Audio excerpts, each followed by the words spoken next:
Thank you very much for coming to the lecture. And I have to warn you, first of all, if you were at my first lecture 2 days back, this lecture is on a topic that is nearly as far as you can go in the security area, from the applied cryptography, smart cards, hardware, and security certifications that I tried to expose to you on Monday. What I want to cover today is a result of my most recent effort, where I led 2 successful PhDs and am leading 2 more, and that is within the area that we call usable security. Can I write on this or better not? But there's nothing to write. Well.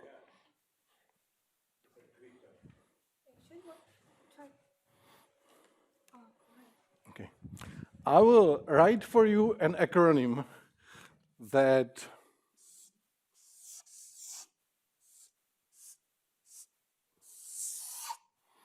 in its very nice version gets explained as brain-free users, but you can Google out many explanations that are not as nice as brain-free user.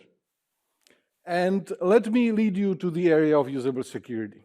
Imagine yourself, mid of January, enjoying the beach in Hawaii, having splendid time, and suddenly getting this kind of message on your mobile. If you get this kind of message on your mobile, you probably will stop enjoying the beach. And if you are an American who knows a bit of American history and World War II, and the proximity of Hawaii to certain countries, then you do not take this as a false alarm. You take this really seriously. So people ran away, obviously, from the beaches. People ran away from the major cities. They went to get and find some escape into the mountains.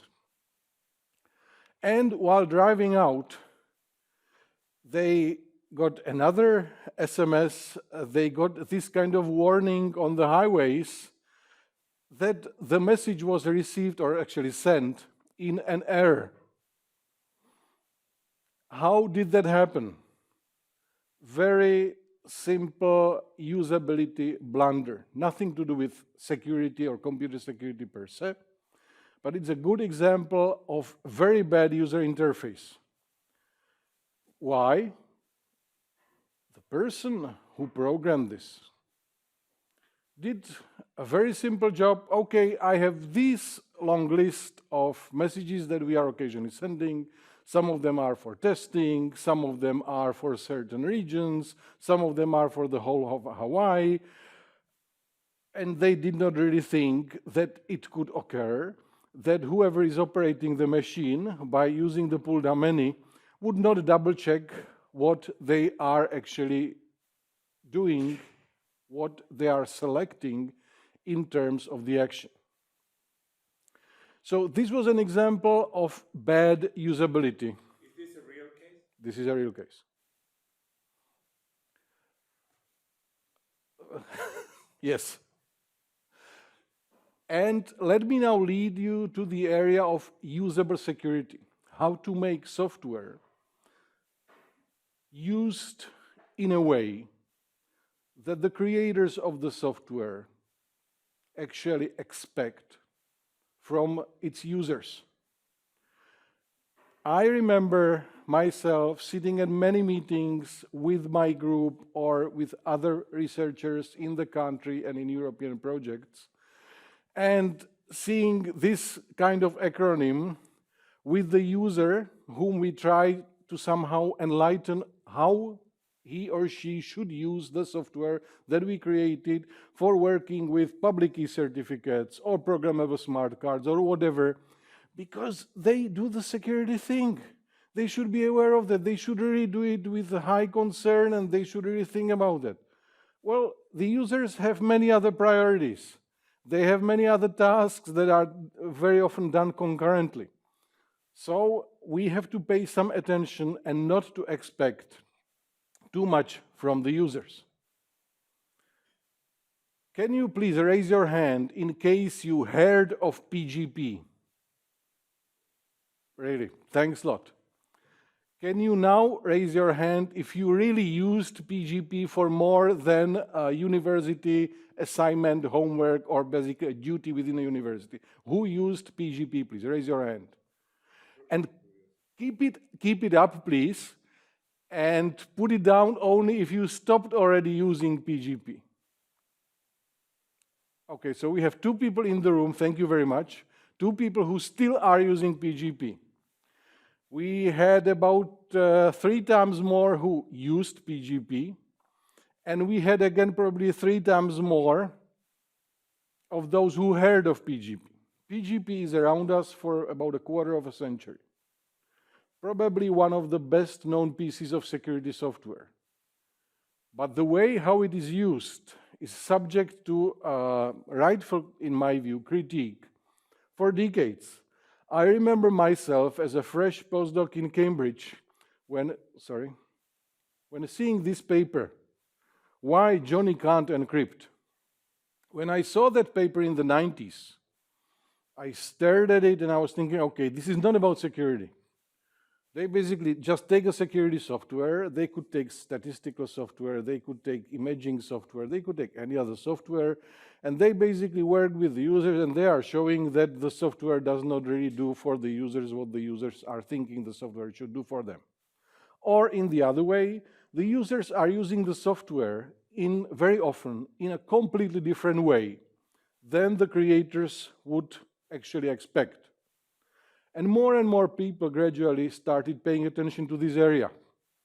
About a decade later, another paper came, and as computer security guys and many computer science and engineering guys do, create inventive names of papers. So, not surprisingly, the paper was called Why Johnny Still Can't Encrypt, documenting that although there was a really good evidence of what is wrong with PGP, nothing really much changed.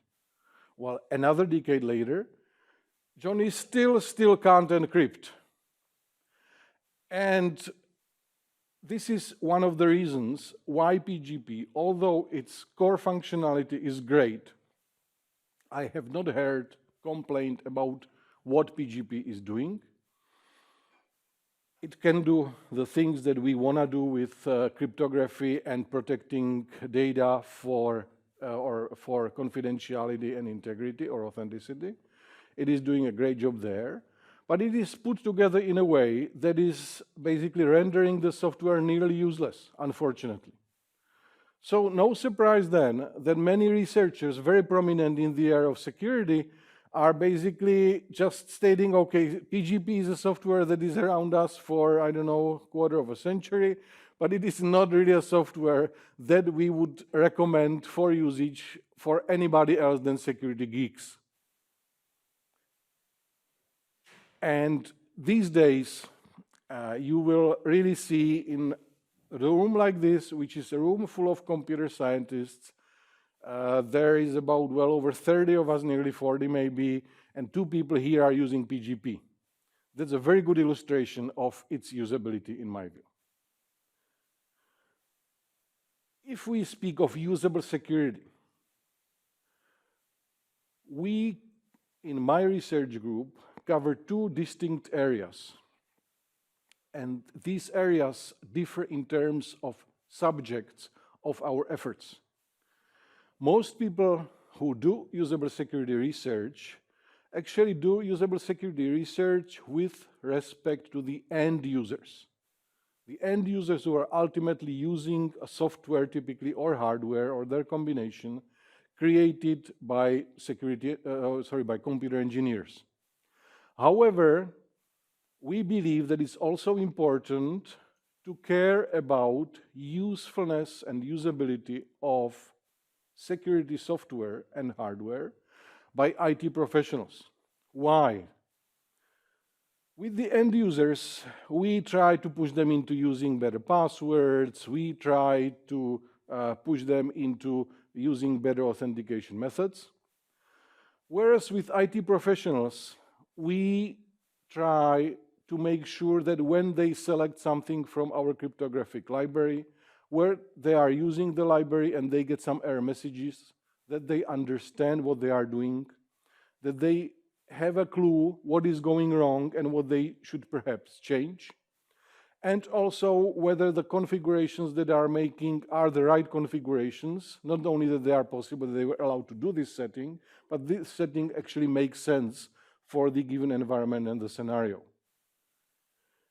Because if you take the amount, just amount of people, obviously there is most people who are around computer systems are the ultimate end users. And you will have fewer and fewer people who develop the software, and actually even fewer people who develop libraries that are used by different software developers. Eventually, ultimately, you will have very little developers that contribute to operating systems and the core functions of our computer systems. So we are impacting significantly less people if we target library developers than compared to efforts that would actually gear towards end users. But it still makes sense because of the impact. If you teach one end user that they are doing something with security, with public key certificates, for example, or smart card, that what they do is wrong and they should change it, you helped one person. If you help improving library that developers of software use most often in a given field, for example, OpenSSL in terms of work with public key certificates and public key cryptography, cryptography in general, then you are impacting not just one user, not just 1,000 users, but ultimately you are impacting millions of users if the developers who use OpenSSL would be using it the right way.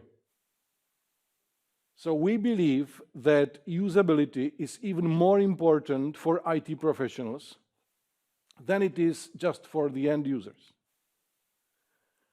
And the first experiment and the first area I wanted to share some of our results with you about is the area of public key certificates. How the public key certificates, about which we spoke from a different angle on Monday, how they are actually operated with by professionals. As you know, public key certificates are these days used several times a day by every user. Nearly all traffic over HTTP is now encrypted traffic using keys from public key certificates. And it is well understood that the API of TLS software is actually done in a way that is far from optimal in terms of usability and ultimately also security. So what we wanted to do in the beginning of our effort, 6 years back, was examine IT professionals,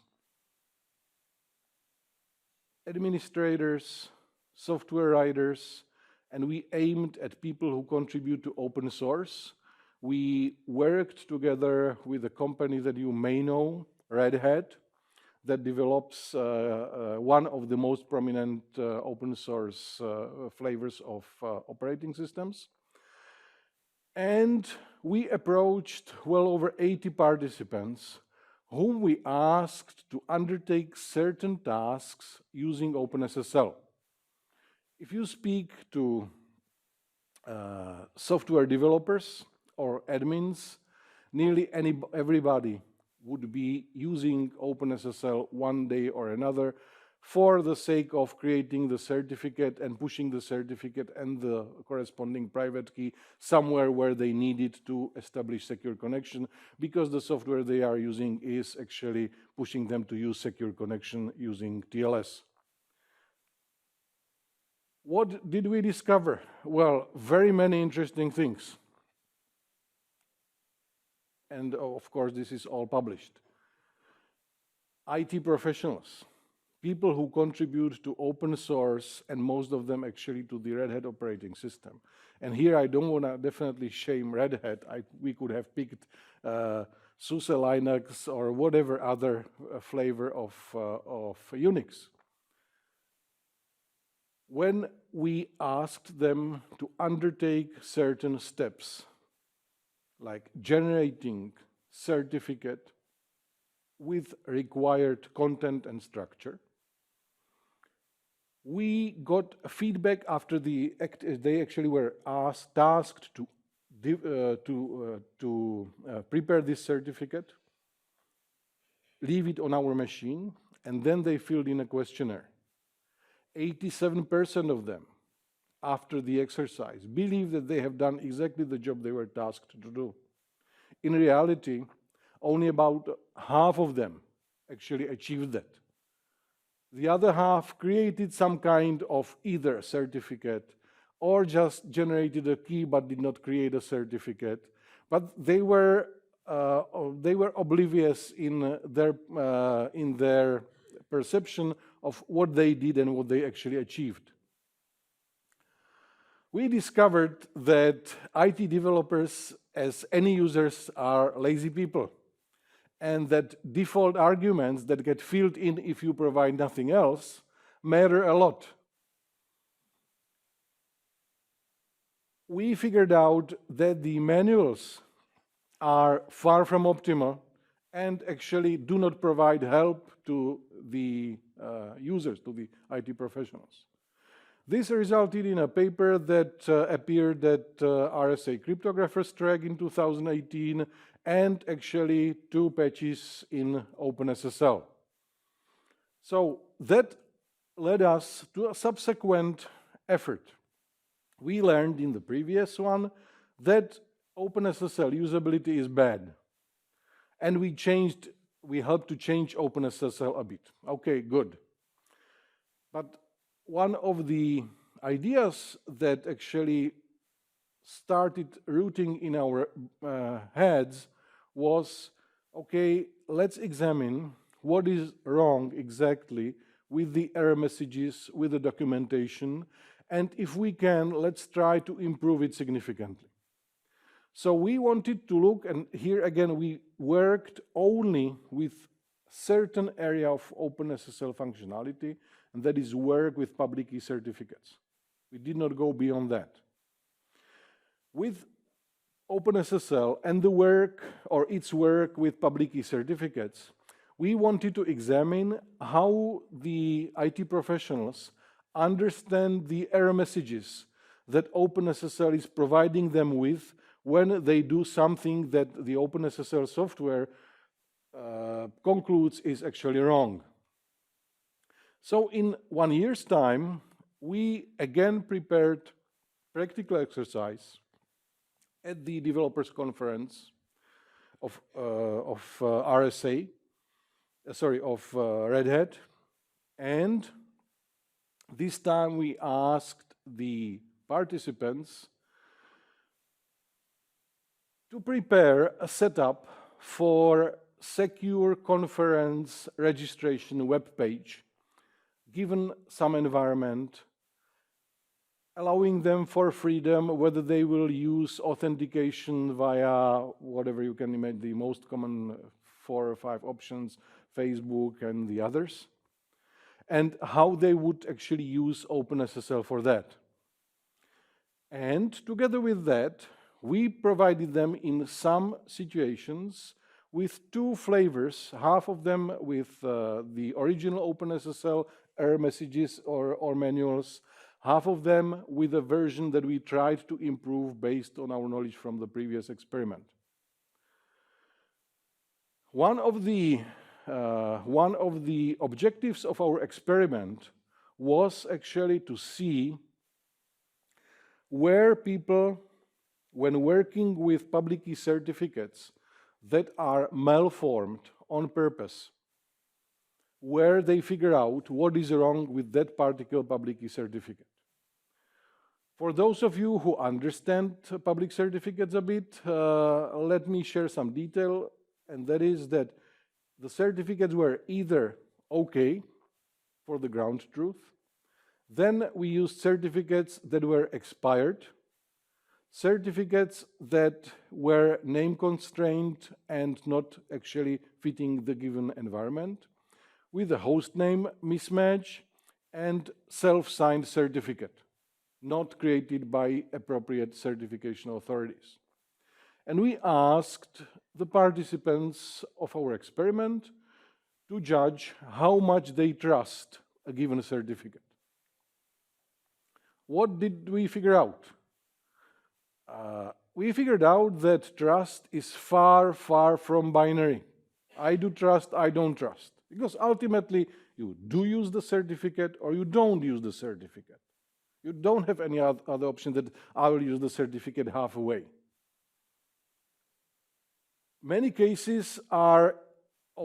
certificates are actually overly trusted by the admins. Why? Well, typically our hypothesis is because they know that this is the way it's done in the business. Everybody does self-signed certificates. So we thought that for this purpose, you would use self-signed certificates as well. I'm using it every day. Why not? And I will show you one of the examples, and that is the expired certificate in a moment. And we figured out that our first effort at redesigning the documentation actually fared quite well. That nearly nobody, or maybe nobody, believed that the original documentation was better. Either the participants found it of the same benefit and quality or better. This led again to a small patch in OpenSSL and a nice publication at ESSCaSS in 2019. And this is the example that I promised. Public key certificates, for those who are not aware of this, have an explicitly stated validity period. You know from the certificate when from and up till when they are valid. So if you are doing some work with them on a given date, and the date is past the validity period, the certificate is called expired, and by the standard, you should not be working with such a certificate. And as you can see from this graph, where the participants to our experiment were supposed to judge it on a 6-point scale, where the certificate was just 1 day old, 1 day expired, most of them would judge it at looking, okay, it's not perfect, I'm not completely happy, but it looks basically okay. When the certificate is 7 days old, it's slightly worse. When the certificate is 1 month old, it already is looking suspicious. And when it's 1 year old, it's really bad. But as you can see, not even for all completely. The standard says certificate is expired, don't work with the certificate. The standard and the theory behind the standard does not care whether the certificate is 1 day old, 1 week old, or 1 year old. But this shows us clearly that people perceive the certificate trustfulness in a completely different way, depending on the time that went from the expiration or the data validity. Our efforts beyond just improving OpenSSL and contributing to the upstream SSL actually led to a creation of these web pages that you can visit, where we provided improved documentation in terms of manuals, but also error messages with an explanation and structured explanation based on our experiments, where for those who really want the short shot that error messages typically give, you have that 1 or 2 sentences that should be sufficient. But for those of users who would want a little bit more detail, there is a little bit of explanation beyond that. And clearly it is helping.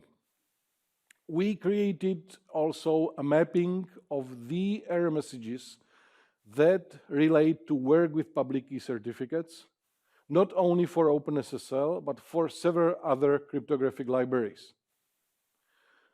So where you have these pages, for example, speaking about the extension errors, when you look into the information and the modified documentation for the extension errors, you will find information from the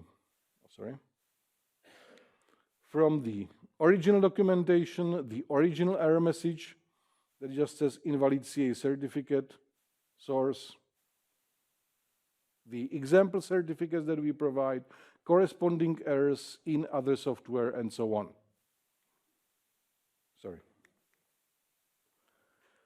For the redesigned documentation, we provide additional explanation, we provide the security perspective, and we provide even suggestions for next steps, what the developer or the user or the recipient of this error message most likely should do when seeing this kind of message. And we again went to speak to the developers from the real world, this time hitting significantly more, 180 people, asking them to evaluate two versions of the documentation of manuals and error messages, the original one and our modified after the series of the experiment. We asked them how they are happy with respect to the not only the content itself, but also the length, ambiguity, whether it's just to the point and doesn't actually contain much of the stuff that is actually not necessary, whether they are overall happy with the changed modified documentation, and ultimately whether they understand what the documentation is telling them, and making them compare the redesigned documentation with the new documentation.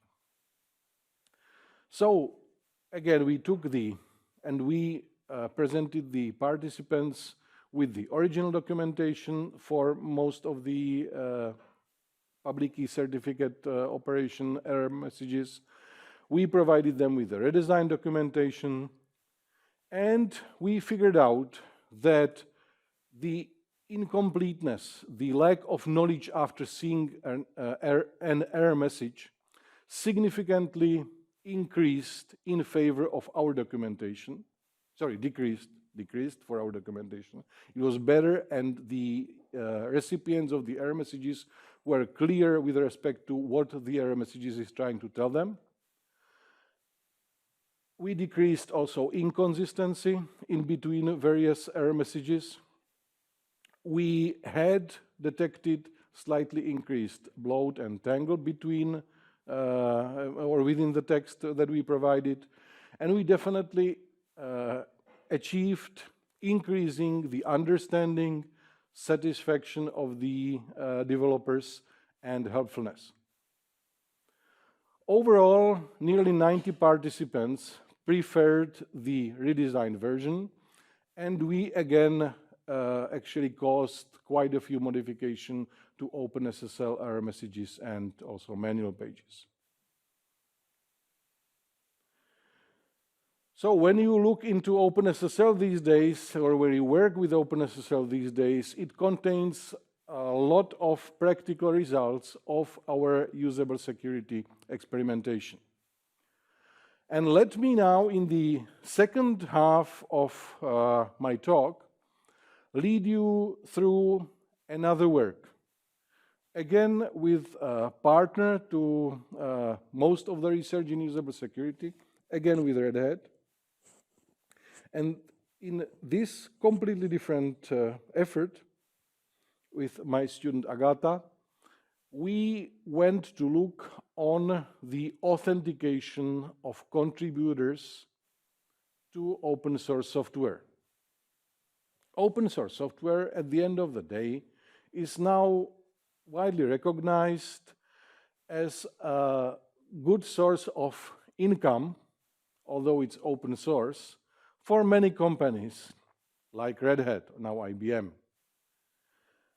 However, they, given the nature of development and contribution from the entire ecosystem, they actually are facing serious complications when approaching the area that we spoke about on Monday, and that is security certification.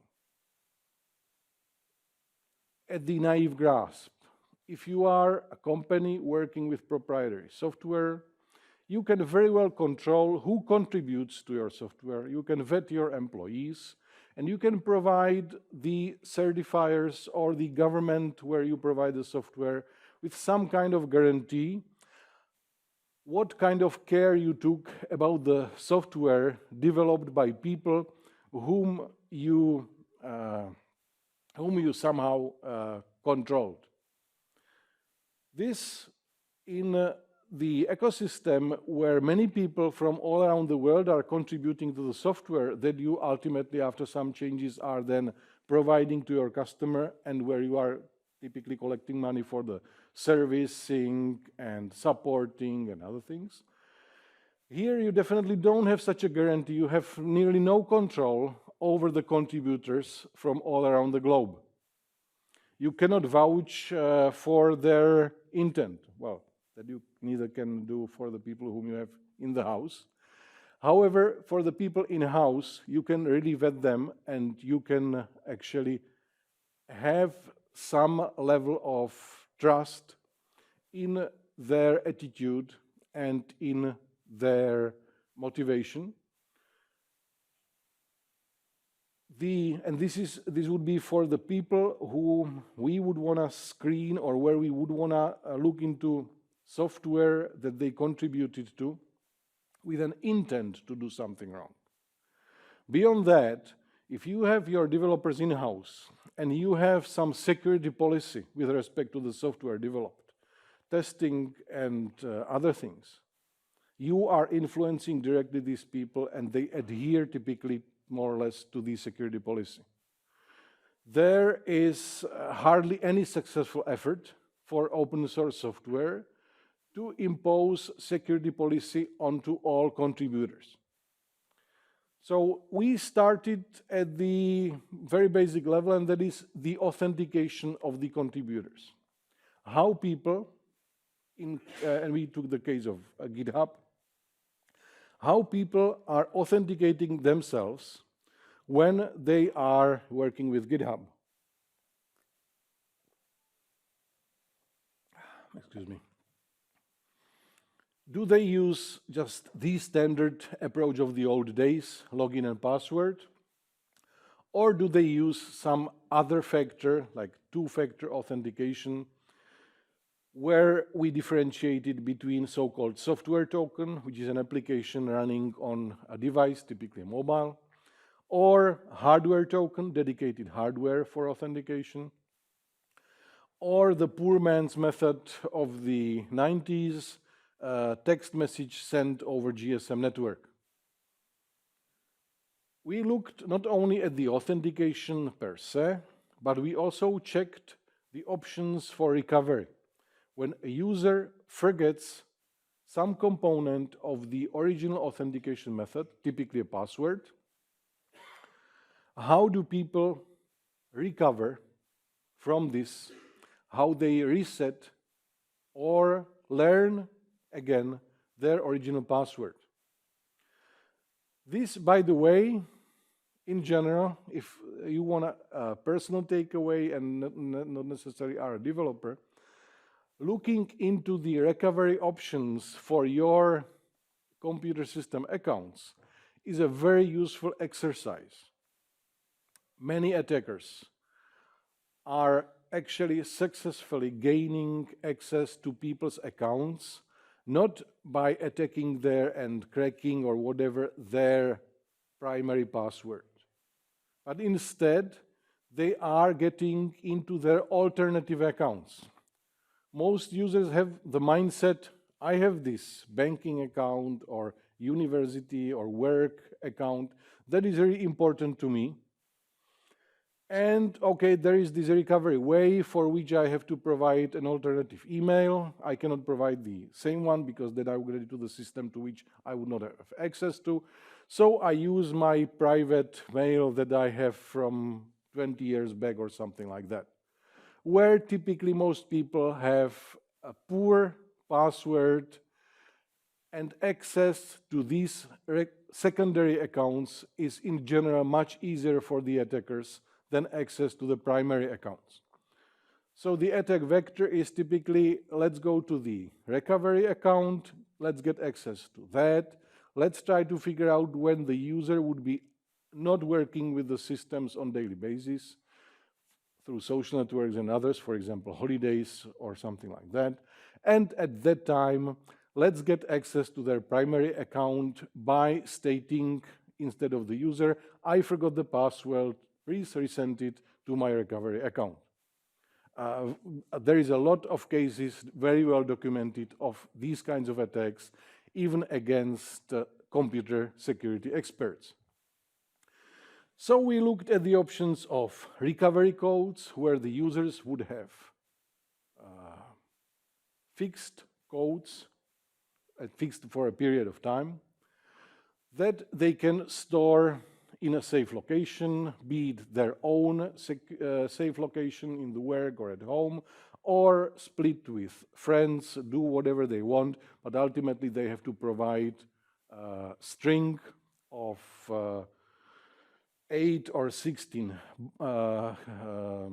characters to recover their password. Fallback SMS number is another option. At the time when we did our experiment, also Facebook was supported for sending the recovery information.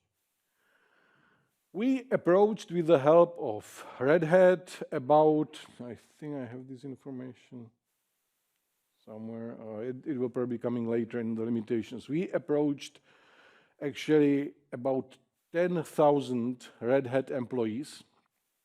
Red Hat is not that uncommon with open source companies, is working, or was at that time definitely working, in a very heterogeneous fashion with respect to the style, security, even security policies of different groups that took care of different pieces of software. Some groups were actually using hardware tokens. Other groups of the employees of the same company were not using hardware tokens for software contributions. Some had a policy how frequently to reset their password, change their passwords. Some groups did not have that, and so on. So it was not an experiment with a homogeneous group of a standard software company. We asked them for some basic demographic information. We asked them about their usage of GitHub account, how important is it to get understanding, how important is it to them, and so on. And we, of course, focused on their experience, usability, and their perception of security, what they think about security of particular methods of authentication.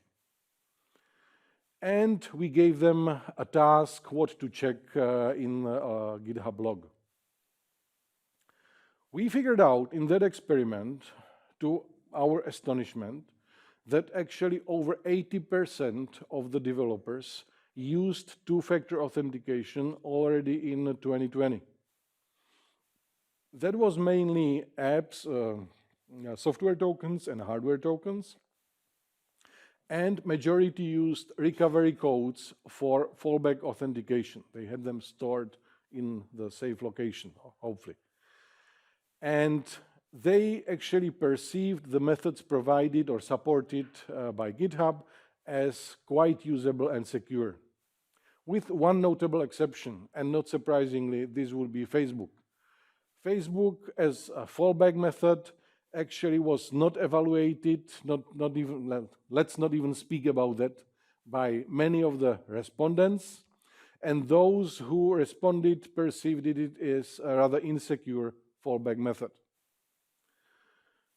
As you can see, for example, from here, where we looked at the distribution of the current experience, majority of the people used software tokens, the apps typically on mobiles.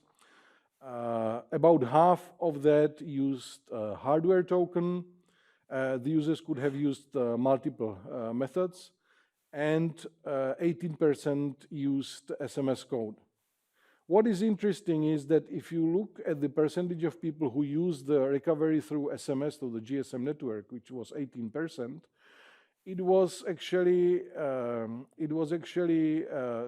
quite a significant number of people to our surprise.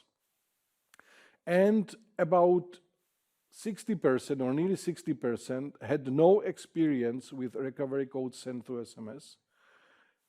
Thing that surprised us a lot was that nearly 60% had no experience with hardware tokens, which is quite a shock, for GitHub. Because Red Hat employees, for access to Red Hat systems, are actually using hardware tokens. Every Red Hat employee has, or at least at that time of the experiment, had a hardware token for access to critical Red Hat systems. However, 58% of the respondents had no experience with using hardware token for contribution of software to GitHub, where the basis, 100% of them were using hardware tokens for authentication to their company systems.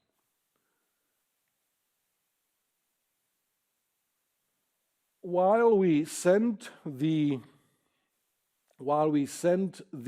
request for the participation to our survey to 10,000 people, we actually registered only 250 clicks on the survey. And out of the 250 clicks, we got about 83 participants.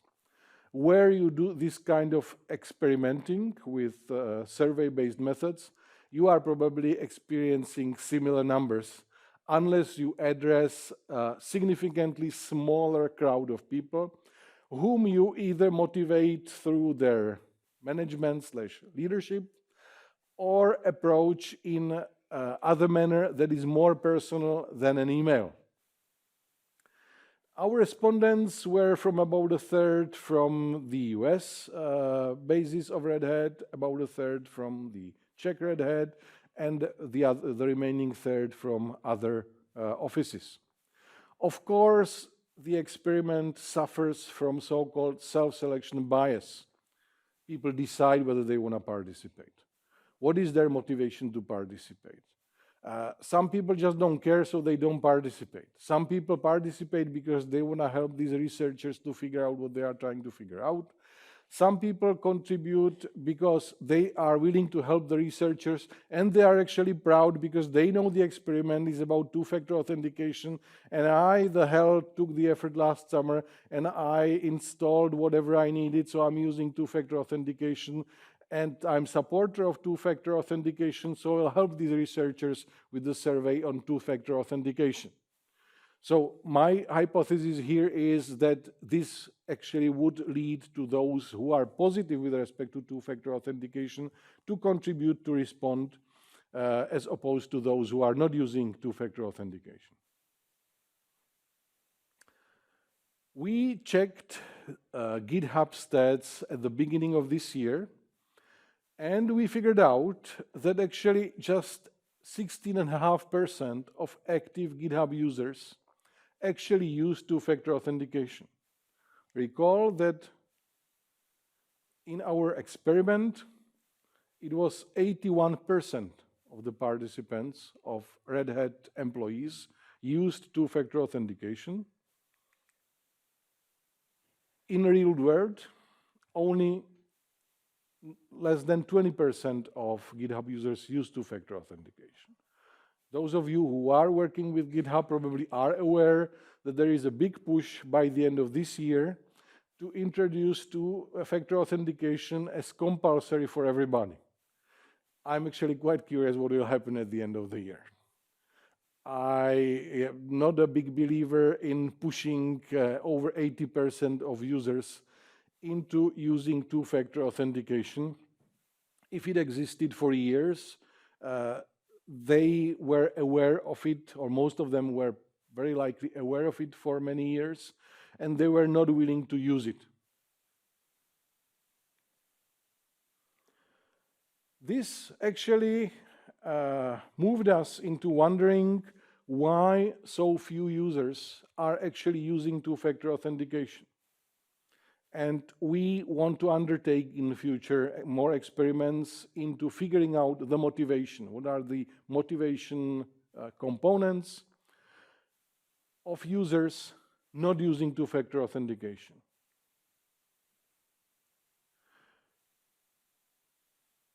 Where a provider of a service, GitHub, or a company pushes users into using two-factor authentication, it's actually interesting to figure out what users think about it. Excuse me for a moment.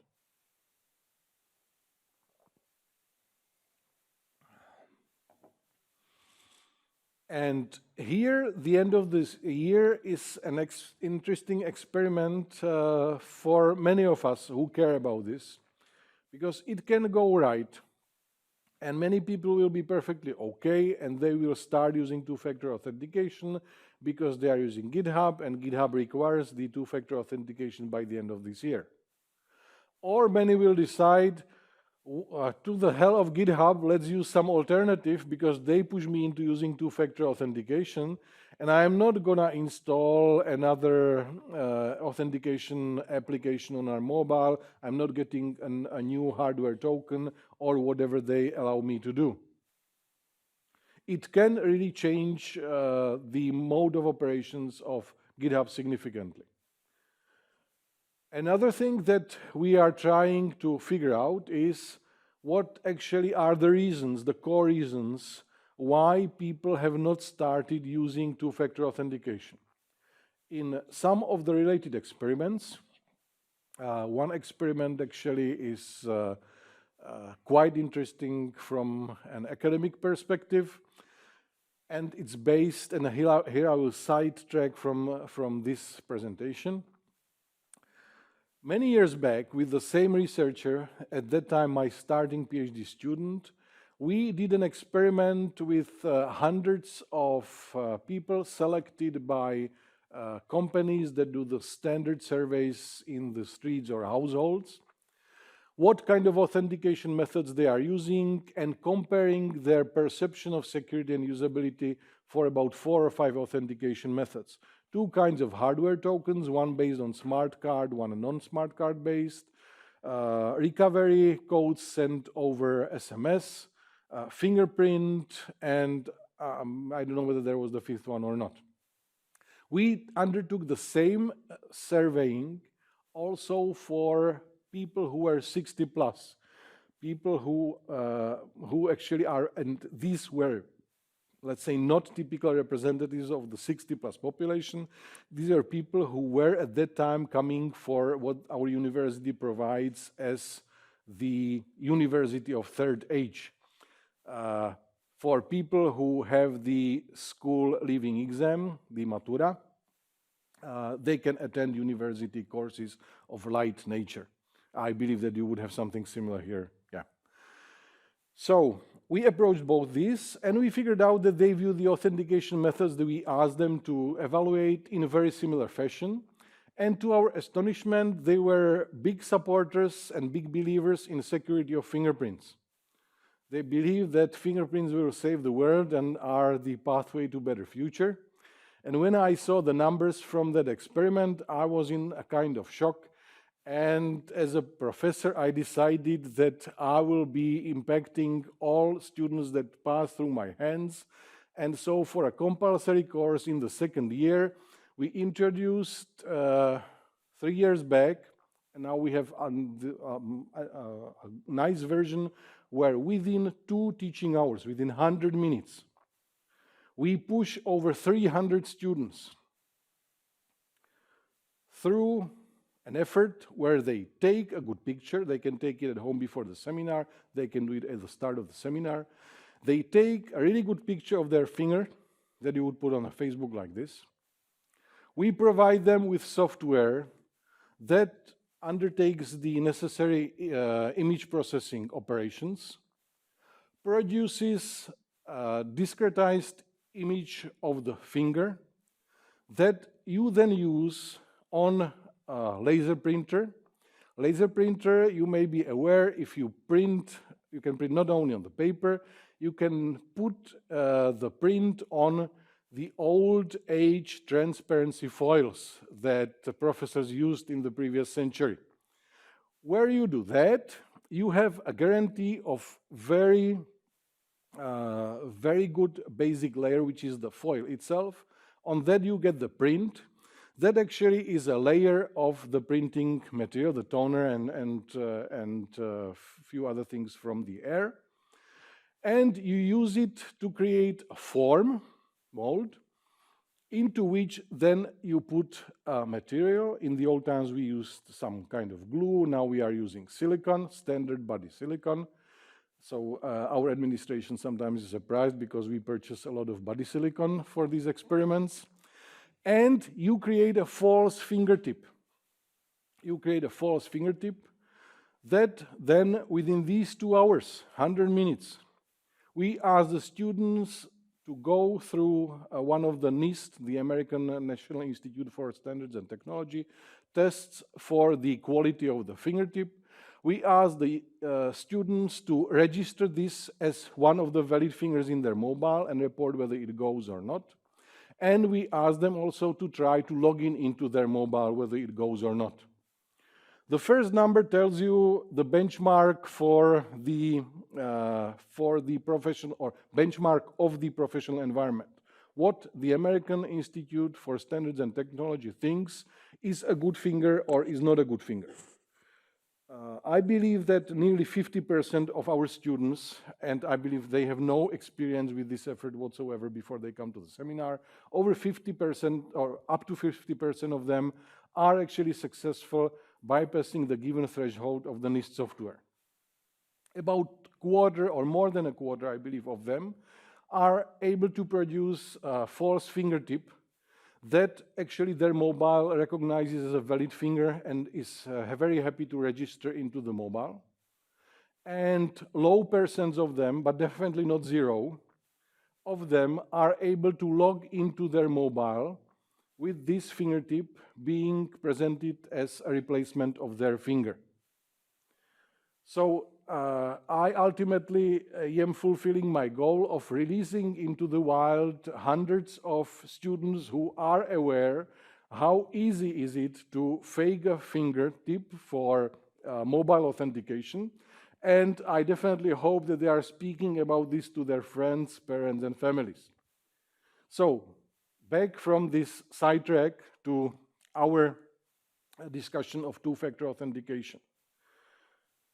We want to see what actually users would view in terms of security measures as sufficient, because you know the higher barrier you create for the attacker, the better security you introduce. Very often that means the more cumbersome it is, the less usable very often it is for the end user. You can have, or you can establish in your institution a top-notch security, but if it takes every user to authenticate himself or herself for a few minutes, then they will do it only once in the morning, and then they will still stay logged into their accounts, into their machines through the whole day. And many of them will be actually too lazy to change it maybe the next day, so they will just switch off their display, but leave themselves logged into the account if the authentication really is an effort taking several minutes. And we want to see whether people, because our hypothesis is that the answer to this is true, whether people with different responsibilities and different rights view two-factor authentication in different ways. We believe that this is the case, but we want to have some hard evidence for that.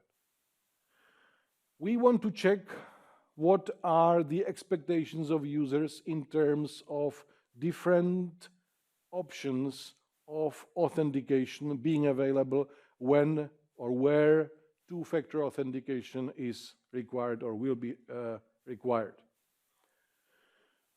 So, from the second experiment that I shared with you, you could see that over 80% of the developers of the company that was so kind to work with us used two-factor authentication already nearly 3 years back.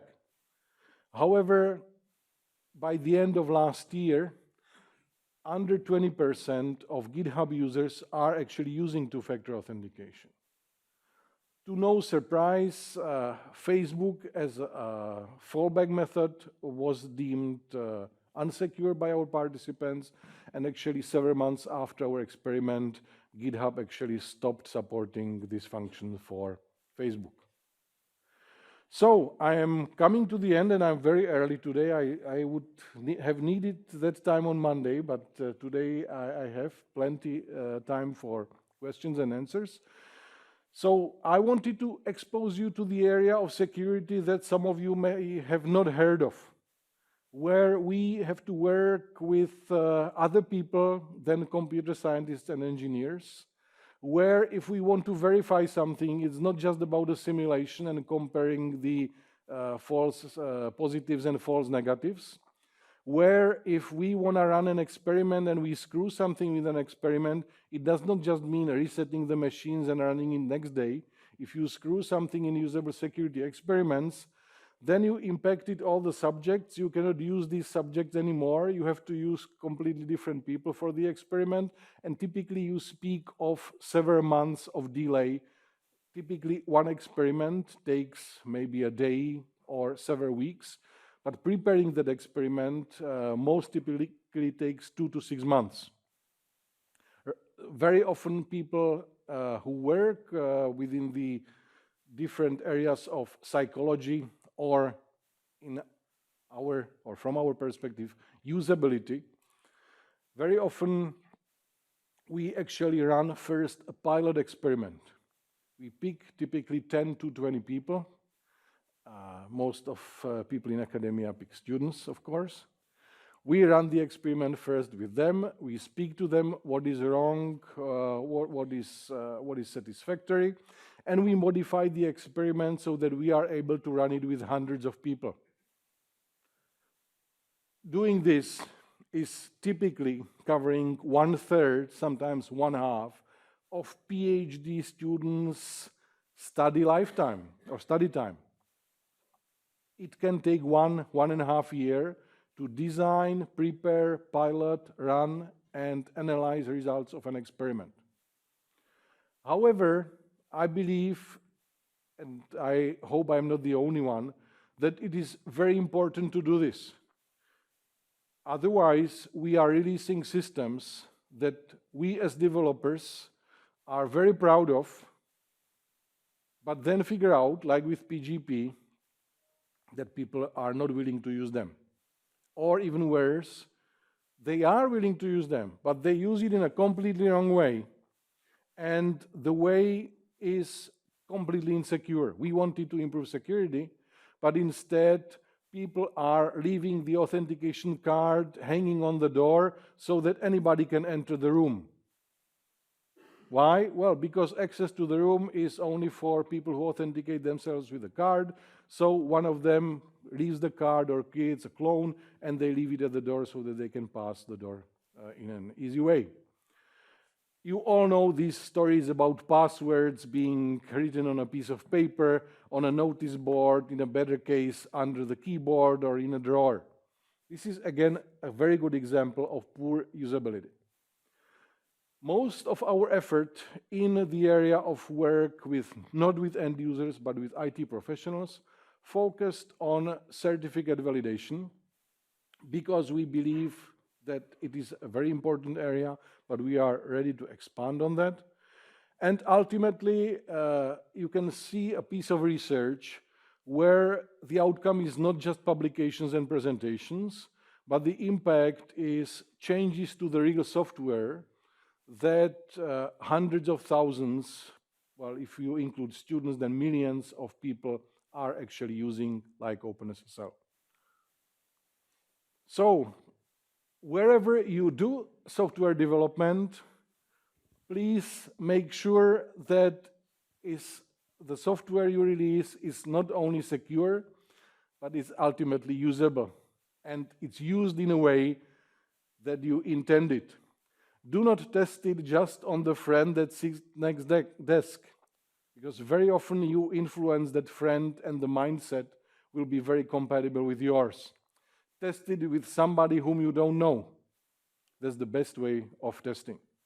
If you care about this area, if you want to undertake some effort in the area of usable security, definitely get in touch with me, please. So thank you very much.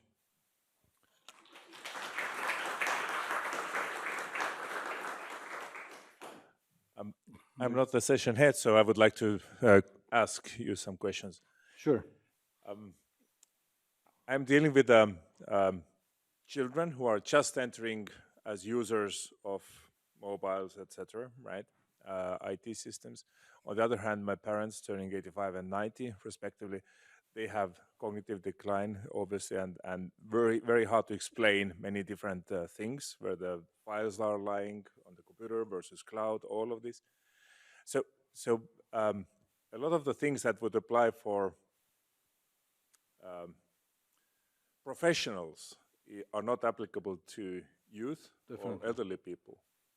And moreover, this all the password management software, well, you cannot memorize all the passwords. This is for sure, right? So how would you comment on these extreme examples, like youth entering as a new users versus elderly people, and all the additional software, and all the dangers that I will lose my phone and then I will lose forever access to two-factor authentication systems? It's so complicated. It is indeed very complicated. However, I see a notable difference in the two extremes that you mentioned. The elderly people, although with many health-related handicaps, have lifetime experience with them. And they, in my world, and I'm speaking to these people a lot, they care. If you choose the right metaphor, the right simplification, and you tell them they should not do this and this, or they should use this software for password management, they will actually listen. And if you will make it easy for them, they will use it. Whereas kids will not do that. Kids will believe that they are really smart, they work with the systems better than us, and in many ways they do. And until they get burned, they will not listen. And these days, I believe that we are on a level with, here I mean with password management software, where it can be made usable even for people in their 80s. Okay? However, they are not able to take care of the recovery, where to put the stuff and so on, but this is our duty as their children, typically, to help them and to prepare for the recovery in case computer crashes or something like that. With the children, I am less hopeful than with the elderly, to be honest. What works with both groups is good examples. I have anecdotal evidence of that, but in both these groups, where they see that this person is able to do this and it helps them, they are willing to share the experience and start using it as well. That would be my take on this. But with these password management systems, I believe, I don't know the proof, but I believe that my some passwords were leaked through LastPass incidents, and this must be concerning hundreds of thousands of users or more. So these massive leaks are getting really troublesome, right? So how would we even know what to use? There is good password management software and there is bad password management software. Ultimately, you don't want software where the access to the passwords can be gained without your active participation. So either you want to have a component to the access rights on your machine or on your smart card or something that is under your control. And that is achievable.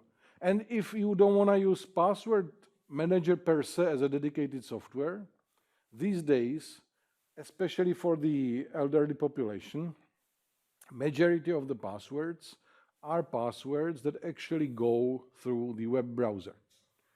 Nearly all web browsers today allow for some and not very complicated password management, where I believe I could explain quite well to my parents how to work with that, how to manage that, and I found it for the browsers where I played with the password management, I found it quite usable these days.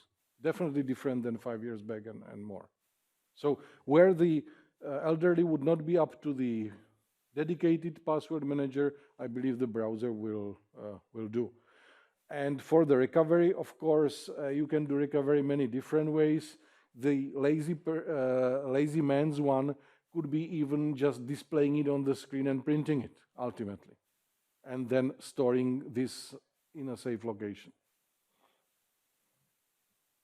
There was a question in the back. Yes, firstly, thank you for presentation. It was, or it is actually a nice area to touch in the general sense. I'm well agreeing with you in sense of usability. And in terms of software, I think that software needs to be designed to be usable in a secure way. Specifically, you need to put the effort in to do that. In the sense that, let's say, the same 2FA option. If your 2FA is more promptly displayed in login page than just login with password, people most often will opt to 2FA. That kind of small changes would be some like helpful. And the second thing, just an hypothesis on GitHub and passwords. I think that people who don't want to opt to 2FA don't know how to use keys correctly. And they use passwords for automatization. It's because you could add password to automatic process and you don't need to concern yourself. This is one thing. And the second thing to consider is you always need to actually trust that particular computer.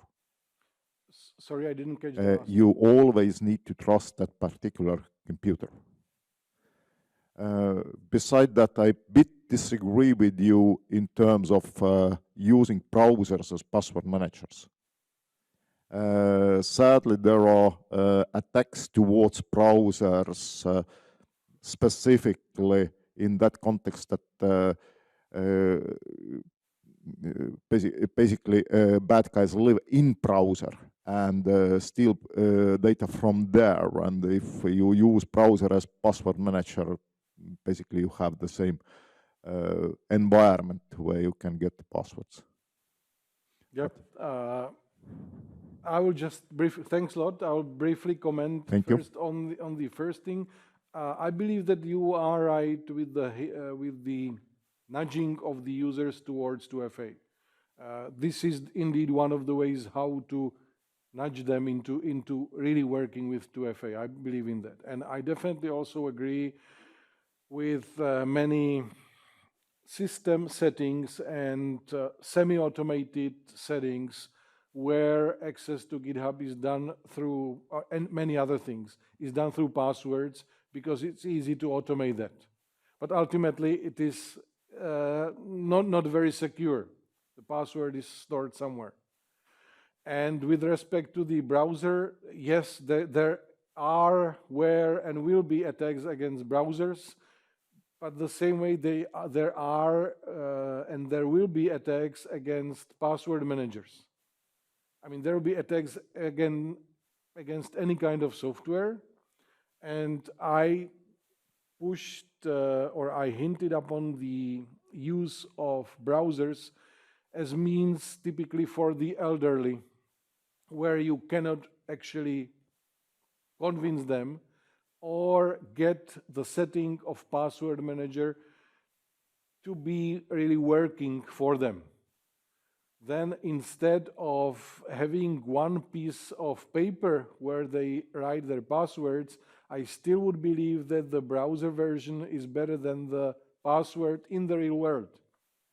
Because where these people are being, let's say, attacked is typically by visitors who are imposters, I mean physical visitors, who are imposters in terms of offering them some service, assistance, or something like that, where the elderly may lose access to the piece of paper where they would have the passwords written.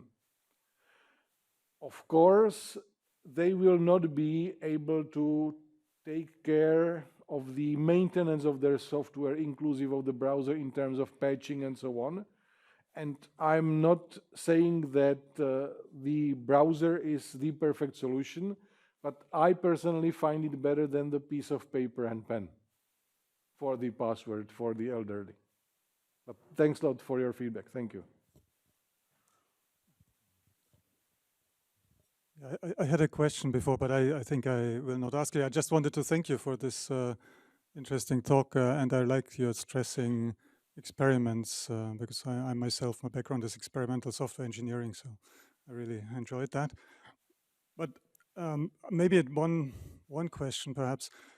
I mean, I think the title of the talk is somehow the trade-off between usability and security, which is a very old, well-known topic and problem in requirements engineering.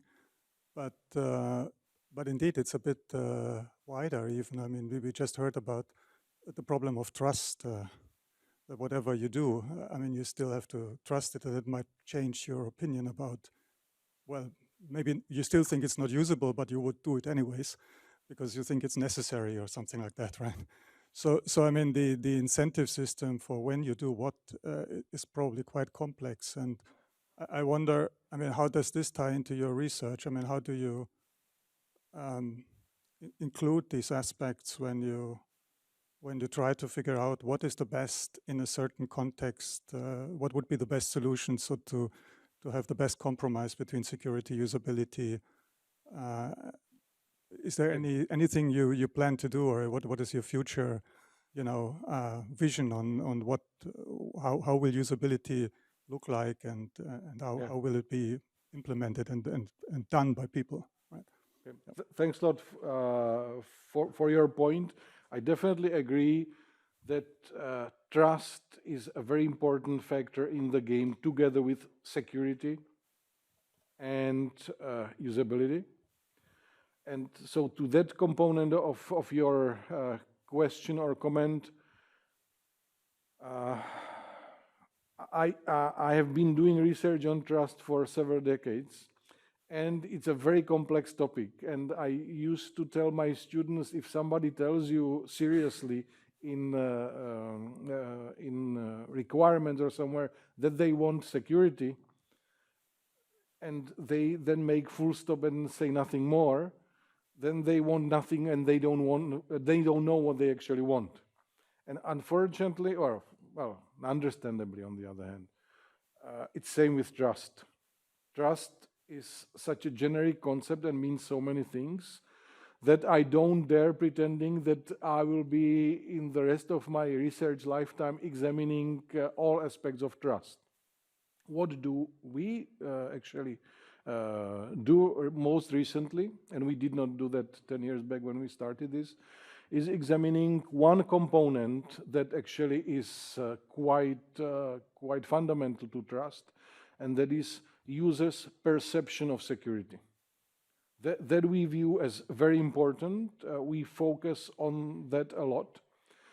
And we do currently a lot of experiments where we are trying to see what kind of relations are between the self-perceived security, like security for me.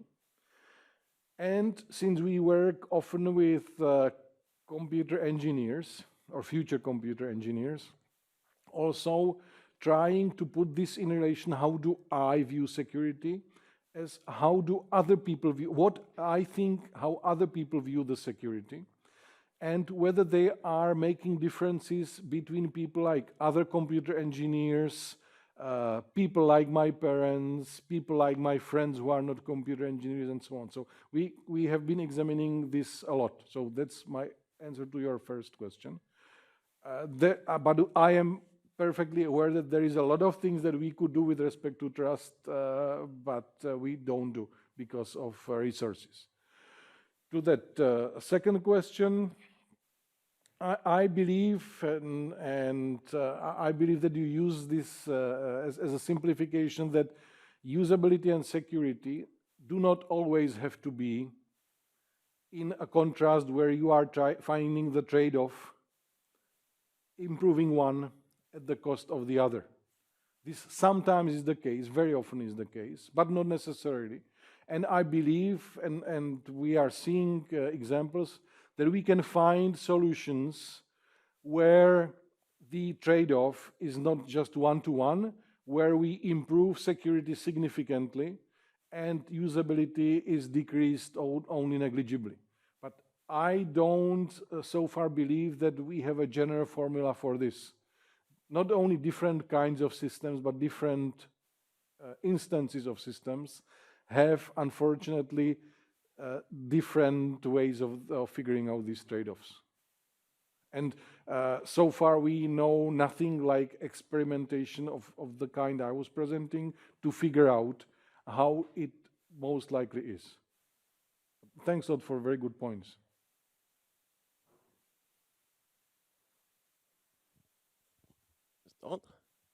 Let's see. It works. Nice. I was wondering, and I sincerely apologize if I missed that part of the presentation and it was there, but isn't there one dimension missing here, which is the importance, how important is the thing that I am protecting to me personally? For example, if someone steals my Stack Overflow account, me personally, I wouldn't care because it's non-consequential to me. So in that case, I would not care enough to employ two-factor authentication. It would be a nuisance for me. But for my university email account, for sure I will need it because that is important to me. So do you think this also plays a role here or no? Thanks, a very good point. This definitely plays a role. I did not mention, I left this detail out of these presentations. We do a lot of research on figuring out the views of security method, let's say some certain types of authentication, for that example, for different kinds of accounts that people value in a different way. And there are clear differences. We have evidence for that. So the same person would say, I would use this authentication for access to my bodybuilding society or renting scooters or something like that. But I would never use this kind of authentication for my banking account. We have solid evidence that this difference is clearly made by users. And I think it's also subjective because the same Stack Overflow account that I don't care about, for someone else, their account might be very important because it's, I don't know, part of their visibility in their community. It's even more than that. What you said is perfectly right. But if you take two people who are having Stack Overflow as their number 2 account in terms of importance, one of them, because of the nature and the personality, would be probably less or more negligible than the other one when working with this authentication, although both would view it as their second most important account. There is quite a few dimensions of this, actually. That's a good point. Thank you very much. Thanks a lot.